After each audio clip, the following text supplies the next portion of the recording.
Hello students, how are you all? I hope you all are doing well. So today in this chapter we will learn about safety rules. So बच्चों, आज इस chapter में हम safety rules के बारे में पढ़ेंगे, right? Safety rules क्या होते हैं, हमें कैसे कैसे सेफ्टी रूल्स फॉलो करने चाहिए, घर पे कैसे सेफ्टी रूल्स होते हैं, जब हम बाहर जाते हैं कौन से सेफ्टी रूल्स होते हैं. So let's get started. So we must follow safety rules. We must follow rules outside the home and in the home. तो जब भी हम कहीं बाहर जाते हैं, है ना, घर से बाहर जाते हैं या फिर हम घर के भी अंदर हैं, okay, so we should follow certain rules, है ना. हमें कुछ रूल्स जिनको हम कहते हैं सेफ्टी रूल्स फॉलो करने चाहिए. ये क्यों फॉलो करने चाहिए? ताकि ये हमें सेफ्टी प्रोवाइड करते हैं, ताकि हम सेफ रह सकें. So for example while walking on the road, जब हम बाहर सड़क पे चलते हैं तो we should follow the traffic light, है ना. Traffic light has a certain rules. अब ट्रैफिक लाइट हमें फॉलो करनी चाहिए, which means that the red light means stop. अब रेड लाइट जब भी है ट्रैफिक पे तो हमें इसका मतलब क्या है? रुकना है. It means to stop. If the light is yellow it means wait. Okay, so अगर रेड लाइट जो है ट्रैफिक लाइट है, अगर वहाँ पे लाइट येलो है इसका मतलब है कि हमें वेट करना है. और अगर लाइट ग्रीन है it means go. Okay, so इसका मतलब है कि हमें चलना है. No, always walk on the footpath. हमेशा हमें फुटपाथ यूज करना चाहिए. Okay, now if there is no footpath then walk on the left side of the road. कुछ ऐसी जगह होती है, कुछ ऐसे रोड्स होते हैं जहाँ पे फुटपाथ नहीं होता, राइट? ऐसी जगह पे हमें हमेशा रोड के लेफ्ट साइड पे वॉक करना चाहिए. Okay, always use zebra crossing for crossing the road. तो हर रोड पे ट्रैफिक सिग्नल के पास एक ऐसे जेब्रा क्रॉसिंग होती है, black and white stripes, right? This is called zebra crossing. और हमेशा हमें यही से क्रॉस करना चाहिए रोड. नाउ वाइल ट्रैवलिंग, तो जब हम ट्रैवल कर रहे हैं तो कौन से ऐसे रूल्स हैं जो हमें ध्यान रखने चाहिए? Always stand in a Q while waiting for the bus. कभी भी आप अपनी बस के लिए वेट कर रहे हो, आपको कहीं जाना है, फॉर एग्जाम्पल स्कूल बस के लिए वेट कर रहे हो, तो always stand in a queue, हमेशा लाइन में खड़े हो.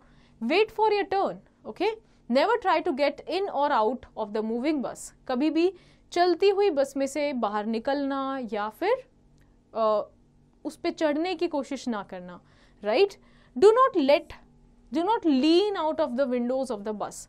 कभी भी हम जब विंडोज होती है ना, तो उससे बिल्कुल ऐसे बाहर आने की कोशिश नहीं करनी है. Okay, so these are certain safety rules, okay, which you need to follow. Now let's go to the next page. Now in the home, जब अब हम घर पे हैं, है ना, तो कौन सी चीजें हैं, कौन से ऐसे रूल्स हैं that we should follow? We should not play with sharp and pointed things. So हमारे घर में बहुत सी कुछ ऐसी चीजें हैं, जैसे फोर्क है, राइट, नाइफ है, वो उसके शार्प एजेस होते हैं, तो हमें उनसे खेलना नहीं है. We should not play with fire और मैच बॉक्सेस. हमारे घर में मैच स्टिक्स होती हैं, मैच बॉक्सेस होते हैं, उनके साथ हमें खेलना नहीं है, right? We should not touch the open socket with the wet hands. हमारे घर में बहुत जगह पे सॉकेट्स भी होते हैं, है ना, प्लग जहाँ पे हम यूज़ करते हैं, बट उधर से भी हमें दूर रहना है. स्पेशली हमें गीले हाथों से उन्हें टच नहीं करना है. We should not run over the stairs.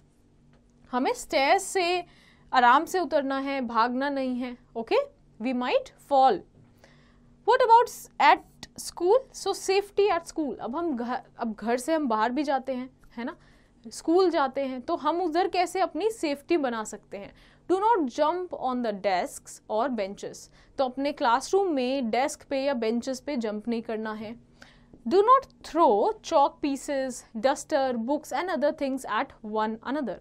तो बहुत सारी जो छोटी चीज़ें होती हैं, जैसे कि चॉक है, डस्टर है, बुक्स हैं, ये चीज़ें ऐसी है जो हमें क्लासरूम में हमारे काम आती है, ये हमें एक दूसरे के ऊपर नहीं थ्रो करनी है.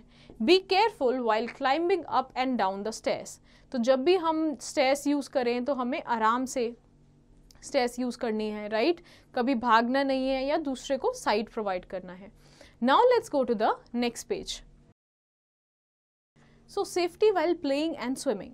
So students, there are some safety rules that we should follow while playing and swimming. Okay, so always follow the rules of the game, never play a rough game. तो हमेशा हर गेम के कुछ rules होते हैं जो हमें follow करने चाहिए, राइट? ताकि हम स्मूथली उस गेम को खेल सकें, हम एक दूसरे से लड़े नहीं, है ना. एक रफ गेम या फिर एक लड़के हम गेम ना खेलें, right. Never quarrel with anyone while playing, हम कभी भी लड़े ना जब भी हम किसी के साथ खेल रहे हैं। Do not go for a swimming alone, कभी भी अकेले स्विमिंग के लिए ना जाएं आप, है ना, हमेशा कोई आपके साथ हो या कोई इंस्ट्रक्टर हो, okay. Always use a swimming tube while swimming, तो always use a swimming tube जब भी आप स्विमिंग कर रहे हैं, ताकि वो एक सेफ्टी आपको प्रोवाइड कर सकती है। So let's revise what we have learned in this chapter. So do not play on the road, है ना, कभी भी रोड पे खेले नहीं। Always walk on the footpath, जो रोड के साइड में प्लेस होता है फुटपाथ चलने के लिए, always walk on that. Always use zebra crossing for crossing the road, जो हमारे पास stripe black and white lines होती हैं रोड पे, वहाँ से क्रॉस करना है। Do not play with sharp objects like knives, blades and scissors, okay. तो जो कुछ शार्प ऑब्जेक्ट्स होते हैं हमारे घर में, उनसे आपको खेलना नहीं है। So I hope this chapter is now clear to you. So based on the understanding from this chapter, you have to revise and do the rest of the exercise in your homework.